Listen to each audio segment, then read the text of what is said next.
लेकिन ये बात कोई नहीं दिखाता कि आरती की दादी, आरती का छोटा भाई और आरती की माँ कहाँ रहती है, कैसे रहती है, किस परिस्थिति में रहती है, क्या खाती है, कैसे अपना जीवन यापन कर रही है, उनके पास कपड़ा पहनने के लिए है कि नहीं है, वो जो रात में सोती है क्या वो भूखे सोती है या फिर वो। नमस्कार दोस्तों, मैं बम आप सभी का बहुत बहुत स्वागत करते हैं। आज अभी हम कहाँ पे हैं? आरती के घर पे। आरती का घर मतलब कि आरती का अब मायके कहा जाए। और हमारे साथ मौजूद है आरती की दादी है और हमारे साथ एक अंकल जी जो वरिष्ठ पत्रकार हैं। तो देखिए, सारे लोग सोशल मीडिया पे आरती के बारे में देख रहे हैं।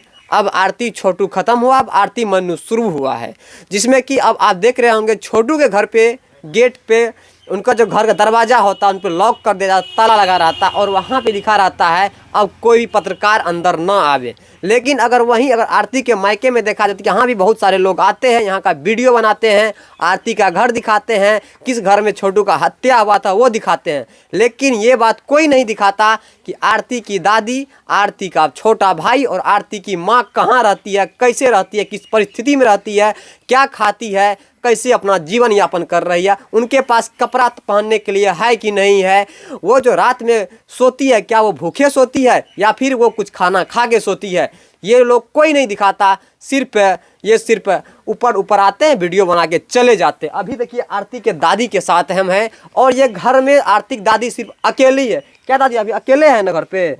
वो विष्णुकांत कहाँ गया? इसका आरती का मम्मी हाँ, ये बिल्कुल अकेली है। क्यों अकेली है?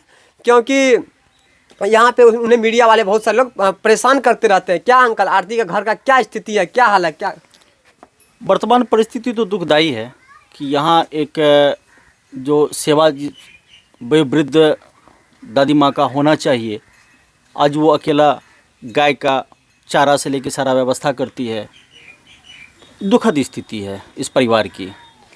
80 वर्ष की महिला कहा जाए तो वो 80 वर्ष का वृद्ध जो होता है वो भगवान के समान होता है, उनको सेवा की जरूरत होती है। आज इनका बेटा भी नहीं है सेवा करने के लिए। ये जैसे बताई है, ये जब इनके पुत्र 5 साल के थे तभी इनके पति का देहांत हो गया था और इनके जीवन में उस समय से संघर्ष चल रहा है।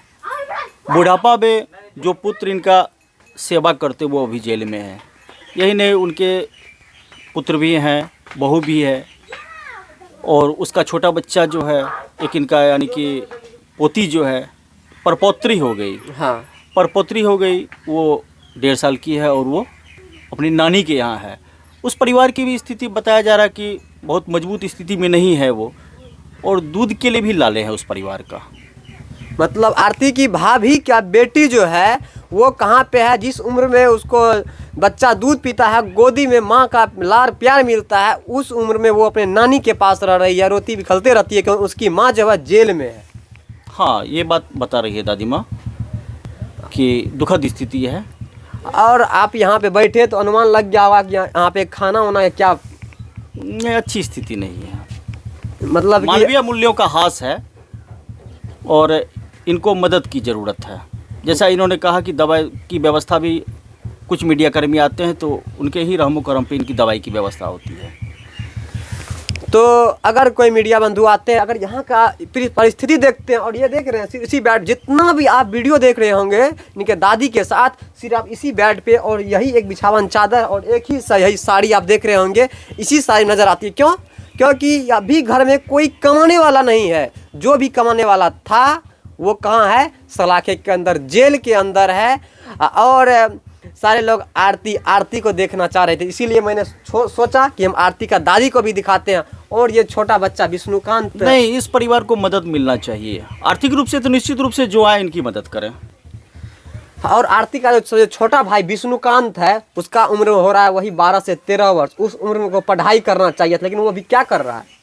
अभी तो इनके द्वारा बताया गया कि खेत इधर उधर जो है, जितना भी घरेलू काम है सब वही बच्चा देख रहा है। अगर हम लोगों के डर से फिरा रहा, और वो भी मीडिया के डर से फिरार रहता है क्योंकि मीडिया वाले टॉर्चर कर। मानवीय मूल्यों के आधार पे जो मदद हो इस परिवार को वो करे। कानून अपना काम कर रहा है, कौन गुनाहगार है, कौन क्या है वो कानून जानेगा, लेकिन इस परिवार को तत्काल मदद की ज़रूरत है। जो भी हैं अपने स्तर से मदद करे, न ही अपना व्यू बढ़ाए, दिल से मदद करे इस परिवार का। आप आरती के बारे में कुछ इस पे क्या कहा जाएगा? इस पे तो उनकी दादी की जुबानी हम लोग सुन ही चुके हैं। अगर वो सब कुछ बताती ऐसा कुछ नहीं होता। दादी तो कुछ बोल। दादी अब आरती को क्या चाहते हैं, आरती के बारे में कुछ भी बोलिए ना, बस एक लाइन। चलिए दादी नहीं बोल दादी नहीं बोल पा रही है। ये बात है कि अब वहाँ प्रशासन के द्वारा जो है कि इसके यहाँ छोटू के यहाँ यानी उमेश यादव के यहाँ अब मीडिया नहीं जाएगा, लेकिन देखते हैं दिन पर दिन हाँ, मीडिया पहुँच और जहाँ तक कि प्रशासन के द्वारा कहा गया है कि आरती के घर पे मतलब छोटू के घर पे मीडिया कर्मी कोई भी नहीं जाएगा और आरती भी किसी के साथ बाइट नहीं दे सकती है। एक दिन ऐसे थाना पे सारे मीडिया बंधु पहुँचे थे, उस दिन ऐसा कहा गया था, लेकिन ऐसा हमको बहुत सारा वीडियो देखने के लिए मिलता है। जो पत्रकार दूर दूर से आते हैं उस गेट को खोल के फिर भी अंदर जाते हैं, आरती के साथ बाइट करते हैं, आरती को क्या क्या मिलता है उनके और कुछ गिफ्ट भी करते, वीडियो सामने आता है। लेकिन ऊपर बोलते हैं कि आरती बाइट नहीं देगी, लेकिन अंदर अंदर पता नहीं क्या क्या सिचुएशन होता है, क्या होता है, आरती बाइट दे रही है। तो चलिए इस पे क्या कहा जाए? इस पे प्रशासन को भी दोषी नहीं कहा जाएगा, वो अपनी स्वेच्छा से बंद किए होंगे उमेश जी। तो इस पे प्रशासन को बीच में लाना कहीं से भी उचित नहीं है, क्योंकि स्वतंत्रता है, चाहे वो सोशल सेक्टर के मीडिया हो, प्रिंट हो, इलेक्ट्रॉनिक हो, सबकी अपनी अपनी स्वतंत्रता होती है और ये कोई बंदिश नहीं लगा सकता है। इसलिए इस चीज़ का हम खंडन करते हैं कि वो पुलिस प्रशासन के द्वारा, वो उमेश जी के द्वारा किया गया होगा, ऐसा हो सकता है। जी धन्यवाद।